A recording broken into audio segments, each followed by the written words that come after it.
유튜브로 읽는 박정희 전기 13권 마지막 하루. 미국은 알고 있었나?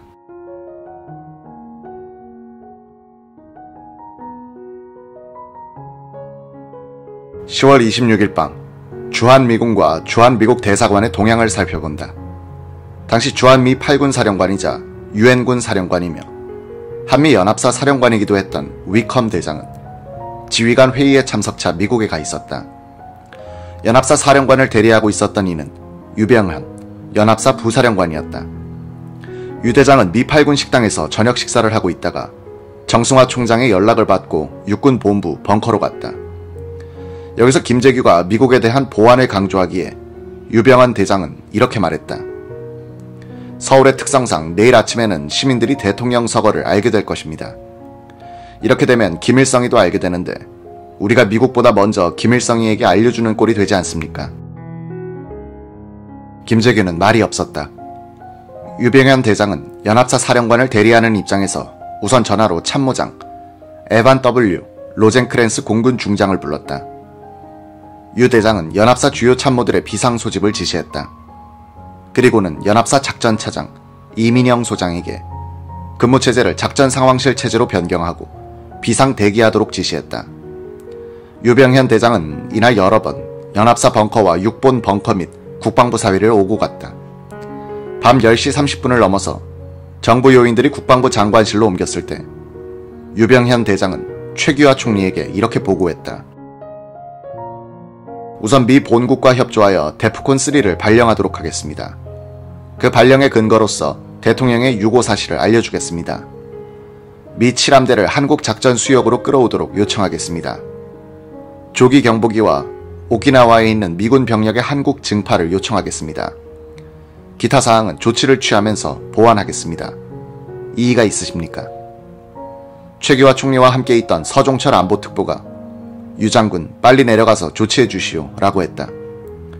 유병현 대장은 최규하 총리에게 경례를 붙이고 연합사로 향했다. 연합사 벙커에는 로젠크랜스 참모장, 미 8군 사령관 정치담당 보좌관 제임스 H. 하우스먼, 미 CIA 서울 지부장 로버트 G. 브루스터가 나와 있었다. 유병현 대장은 대통령이 군 통수권을 행사할 수 없게 됐다고 참모장에게 말했다. 지금 대한민국의 국무회의가 소집돼 대책을 논의하고 있다. 군은 내각의 결정을 지지하고 있다. 참모장은 한시적인 유고인가? 라고 물었다. 유병현 대장은 나는 그렇게 생각하지 않는다고 했다. 유고의 내용은 사망이란 사실을 간접 화법으로 인정한 것이었다. 유병현 대장이 주재한 회의는 동판으로 밀폐된 방에서 진행됐다. 미군은 1급 비밀을 의논하고 통화할 때는 도청 방지를 위해서 이런 방안에서 하도록 규정하고 있었다. 유병현 장군과 미군 측은 대통령 유고의 유고를 영어로 어떻게 표현하느냐를 가지고 고민하다가 incapacitated, 기능 정지라고 하기로 했다. 유병현 대장은 미국 측에게 우선 사태 진전을 보고하기로 했다. 동판실에서 미국 합참 상황실을 불렀다. 이 상황실은 미국 국방부 건물, 즉 펜타곤 지하실에 있었다. 유병현 연합사 부사령관은 미 합참 작전국장을 전화해 나오게 했다. 이 전화는 미 8군 사령관을 지냈고 그때는 육군 참모 차장으로 가 있던 배시 대장과 태평양지구 사령관에게도 연결돼 일종의 전화회담같이 됐다. 유 대장은 미리 초안을 잡아둔 대로 미국 정부가 취해줬으면 하는 요점들을 유창한 영어로 불러주었다. 배시 대장은 유병현 대장과는 함께 한미연합사 창설 공동위원장으로 일한 적이 있었다. 배시 대장은 유 장군이 이때 거기에 있어 안심이 됩니다 라고 말했다. 유 대장은 한국 측에서 공식 발표가 있고 나서 1시간 뒤에 미국의 조치사항을 발표해달라고 요청했다. 이것은 외국에서 정변이 일어났을 때 미국 정부가 너무 일찍 태도를 밝혀 미국 정보기관이 개입됐다는 오해를 산 적이 있었기 때문이다. 미 합참 상황실은 박정희 유고라는 이 특급 정보를 즉시 백악관 지하실에 있는 상황실에 보고했다. 상황실에서는 이 정보를 카터 대통령에게 전화로 통보했다. 그때 카터는 오하이오주의 우주비행사 출신 상원의원 글렌과 요담하고 있었다.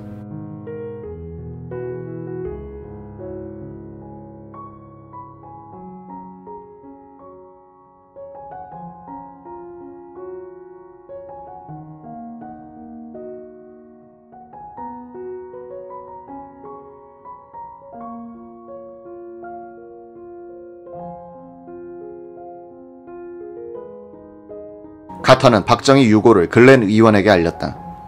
글렌은 요담이 끝나고 나와서는 기자들에게 이 정보를 전했다. 박정희 유고 기사가 우리 정부의 공식 발표 이전에 미국에서 먼저 보도되어 국내로 들어온 이유가 이것이다. 유병현 대장은 미 국무부의 협조를 받으려면 주한 미국 대사를 통해서 사태를 보고할 필요가 있다는 판단을 했다. 이에 따라서 우선 참모장 로젠크레스 중장에게 국무부가 발표해줄 성명서 요지를 구술시켰다. 이런 종류의 문서는 글라이스틴 대사를 통해서 보고해야 한다. 유 대장은 참모장을 시켜서 글라이스틴 대사 집으로 전화를 하게 했다. 이때가 자정 무렵. 그때까지도 대사는 아무것도 모르고 있었다. 글라이스틴 대사는 자신이 직접 승용차를 몰고 대사실로 나와서 도청 방지 장치가 되어 있는 통신실에서 국무부로 긴급 전문을 쳤다. 최근 비밀이 해제된 미국 측 문서를 읽어봐도 미군과 미 대사관이 이날 유 장군이 전해준 정보에 거의 전적으로 의존하고 있었음을 알 수 있다. 미 국무부가 한국 사태에 대한 성명을 발표한 것은 미국 언론이 글렌 의원의 말을 인용하여 박정희 유고를 보도하기 시작한 직후인 한국 시각 27일 새벽 4시 30분이었다. 김성진 문공부 장관이 대통령 유고를 발표하고 이것이 새벽 5시부터 국내 방송을 통해서 전해지기 30분 전이었다. 이 성명에서 미국 정부는 우리는 이 사태를 한국 국내 문제로 간주한다면서 관련 당사자들의 신중한 태도를 희망한다고 했다. 이 성명서는 또 한국 사태를 이용하려고 드는 외부 세력의 기도에 대해서는 한국과의 조약상 의무에 따라 강력하게 대처할 것이다 라고 천명했다. 27일 새벽 6시 글라이스틴 대사는 국무부에 보낸 긴급 전문에서 유병현 연합사 부사령관은 최규하 대통령 권한대행이 내각과 군부의 지지를 받고 있음을 통보해왔다. 유 장군은 문관에 의한 군부 통제를 보장하기 위하여 제주도를 제외하고 계엄령을 편 것이라고 설명했다고 보고했다. 이날 오전 9시에 글라이스틴이 미 국무부에 보낸 전문도 유병현 장군이 알려준 대통령 죽음에 대한 설명으로 채워졌다. 유병현 장군은 이것은 군사 쿠데타가 아니며 군부는 내키지 않으면서도 사태를 장악해야 하는 입장에 서게 됐다는 점을 강조했다는 것이다. 글라이스틴은 유병현 장군은 우리와 상대하는 데 있어서 매우 협조적이고 솔직했다고 보고하면서 유 장군은 문민 통치의 지속을 특별히 강조했다고 알렸다. 글라이스틴 대사는 27일 아침 8시에는 총리 공관으로 찾아가서 최규하 대통령 권한대행을 만났다. 대사는 그 대화 내용을 국무부로 보고했다. 대사는 이 전문에서 최규하 권한대행은 갑자기 자신에게 부과된 짐의 무게 때문에 걱정을 많이 하고 있었다면서 지금까지 만났거나 만날 한국의 고관들에 대해서는 이번 기회를 이용하여 지난 수개월 동안 이 나라에서 가해졌던 정치적 상처를 치유하도록 권고할 계획이다 라고 보고했다. 최규하 대통령은 글라이스틴 대사에게 국방장관과 3군 참모총장들을 포함한 군부 전체가 단합돼 있고 정부를 지지하고 있다고 말했다고 한다. 글라이스틴 대사는 또 나는 자정에 모종의 사건이 일어났다는 통보를 받았고 새벽 2시 무렵에는 사건의 내용을 알게 됐다면서 사태 진전 상황을 우리에게 알려준 데 대하여 감사를 표시했다고 전문에서 밝혔다.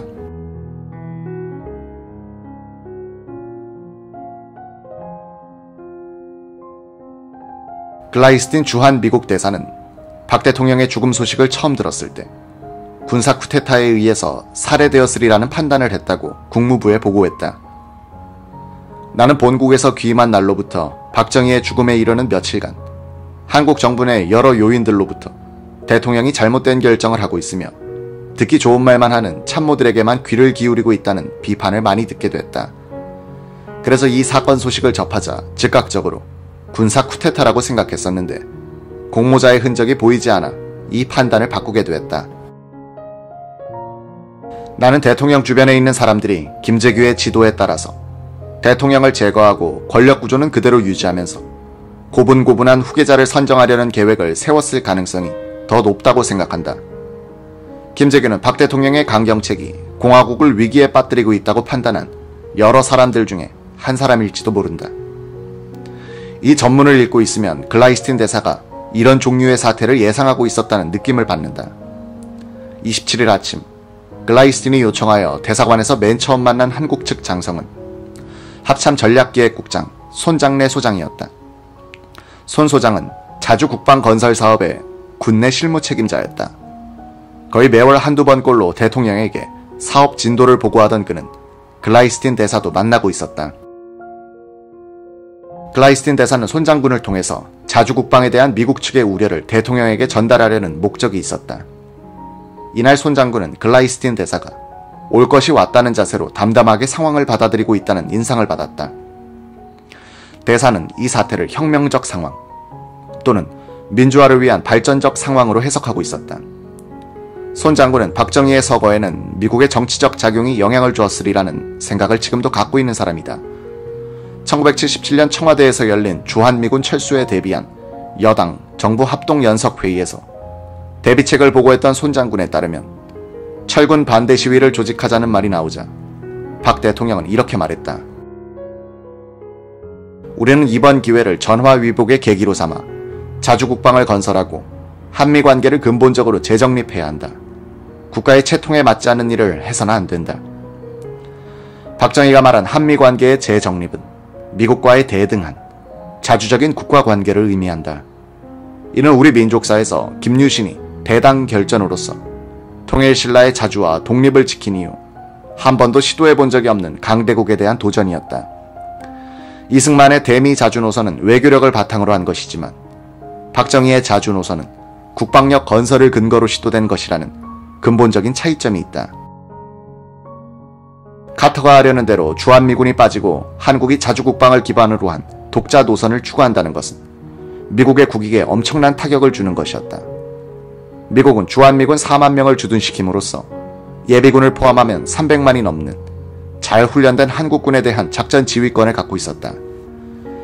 이 막강한 군사력은 미국이 소련과 대결하는 세계 전략에 있어서 유럽의 나토 군사력과 쌍벽을 이루는 중요한 수단이었다. 카터의 주한미군 철수 정책에 의하여 가속도가 붙게 된 박정희의 자주국방 정책은 미국의 세계 전략에 있어서 중대한 수단 하나를 없애는 일이었다. 미국 군부는 카터의 주한미군 철수 정책을 취소시키기 위해서 약 3년간 끈질긴 노력을 한다. 미국 정보기관은 그동안의 북한 전력이 엄청 과소평가됐다는 보고서를 냈다.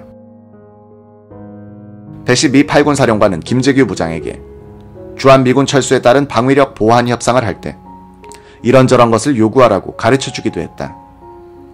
한국 측이 요구하는 보완 예산이 너무 많아 차라리 주한미군을 그대로 두는 것이 경제적으로 유리하다는 판단을 카터가 내리도록 하기 위해서 한국 측을 이용한 것이다. 주한미군 철수 정책을 카터가 포기한 것은 박정희의 반대 때문이라기보다는 미국 군부, 정보기관, 제항군인회, 군수산업체, 공화당의 반대 때문이었다. 1979년 6월 말에 있었던 카터와 박정희의 만남은 박정희의 정치적 약화 또는 권력으로부터의 배제를 미국 정부의 의지로서 굳히는 계기가 됐다는 해석도 있다. 미국 측이 박정희의 당돌한 인물됨과 그의 자주국방 의지가 견고한 것임을 확인하게 됐기 때문이다. 그 직후 포항에 내려온 박정희는 포철 회장 박태준에게 말했다. 내가 카터에게 자주국방 정책을 양해해달라고 말했더니 화를 내고 나가버렸는데 아무래도 심상치 않아. 나도 각오해야겠어. 미국은 박정희를 막다른 골목으로 몰기 위해 동원할 수 있는 수단을 국내에 많이 갖고 있었다. 야당, 학생 등 민주화 세력에 대한 지원과 비호, 김재규 등 박정희 측근에 대한 설득 작업, 주한미군을 이용한 한국군 수뇌부 설득, 미국 언론을 활용한 인권 문제 거론. 박정희가 저런 식으로 자주국방 정책을 추진하면 위험해질 것이다 라고 하는 암시를 여러 번 받았다는 한국군의 한 핵심 인사는 특히 김재규는 글라이스틴 대사, 브루스터 CIA 지부장, 위컴 사령관의 집중적인 공략 대상이었다고 말했다. 글라이스틴 대사는 나에게 박정희의 후계자 문제를 거론하기도 했고 지나가는 말처럼 김재규는 우리말을 잘 알아듣는다고 말하기도 했습니다. 그들은 김재규에게 구체적으로 대통령을 암살하라는 사주를 할 만큼 순진하지 않습니다. 김재규가 대통령을 제거하고 집권을 하면 적어도 미국이 반대는 하지 않을 것이라는 심증 정도는 갖도록 만들었을 수도 있습니다. 박 대통령이 사망하자마자 최규하 정부는 유신 헌법 개정을 선언하고 정승화 계엄사령관은 유신을 비판하게 된다. 이것은 박정희 주변부터가 이미 한국적 민주주의가 아닌 미국적 자유민주주의 논리에 설득돼 있었다는 점을 암시하는 것이다. 여기서 문제는 김재규에 대한 글라이스틴, 브루스터의 설득 작전이 박정희 거세라는 목적을 가지고 추진되었느냐 하는 점이다. 글라이스틴 대사가 김재규의 범행 소식을 접하고는 즉각적으로 군사 쿠데타라고 생각했고, 김재규가 대통령 주변 인물들을 이끌고 쿠데타를 일으킨 뒤 기존의 권력 구조는 유지한 채 후계자를 고른다는 계획을 추진했을 것이다 라고 서둘러 짐작하고 있는 것은 무엇을 뜻하는가? 김재규가 1979년 11월 8일 합수부에서 진술한 집권 구상은 이러했다. 육군 총장을 설득 또는 협박하여 혁명위원회를 발족시키고, 의장에는 본인이, 부의장에는 국무총리를 임명한 뒤 현 정부의 기존 조직을 최대로 활용하고 본인은 대통령에 출마하여 김재규 구상과 글라이스틴의 선입견, 그 사이의 유사성은 단순히 우연의 일치인가? 혹은 김재규가 쿠데타를 한다면 이런 식으로 할 것이라는 정도의 계략적인 파악이 이미 되어 있었다는 이야기인가?